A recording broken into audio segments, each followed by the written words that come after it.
Hello hi everyone, నా పేరు నాగేంద్ర. నేను వచ్చేసి ఫరెవర్ లివింగ్ కంపెనీలో ఒక మేనేజర్ పొజిషన్లో ఉన్నాను. యాక్చువల్ ఏంటంటే ఇది 2023 సక్సెస్ మీట్ అండి. ఢిల్లీలో ఉన్నాం ప్రజెంట్ మేము. మనకి యాక్చువల్గా ఇక్కడ ఏంటంటే ఎవ్రీడే మనకి ఎవ్రీ ఇయర్ కూడా మనకి సక్సెస్ మీట్ అనేది ఇక్కడ కండక్ట్ చేస్తారు. మొత్తం ఆల్ ఓవర్ మొత్తం మన ఇండియా వైజ్గా ప్రతి స్టేట్ నుంచి, ఏపీ అండ్ తెలంగాణనే కాదు ప్రతి స్టేట్ నుంచి కూడా ఓకే చాలా extraordinary managers, supervisors, assistant managers, next senior managers, soaring managers, ఈ విధంగా అందరూ డైమండ్ మేనేజర్స్ ఈ విధంగా చాలా మంది రావడం జరిగింది. ఓకే ఇది మొత్తం ఇదంతా మీటింగ్ గ్రౌండ్.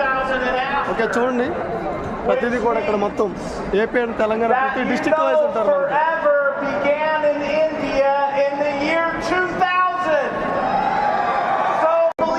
ఓకే నేను మీకు మొత్తం ఇవన్నీ కూడా నేను ఒకసారి డైరెక్ట్ చూపిస్తాను మీకు. ఎప్పుడు కూడా ప్రతి ఇయర్ కూడా మన సక్సెస్ చాలా మంది అనుకుంటారు ఫరెవర్ అంటే చిన్న కంపెనీ, చిన్న ఆపర్చునిటీ అనుకుంటారు. బట్ ఇక్కడ మీకు చూస్తే అర్థమవుతుందండి.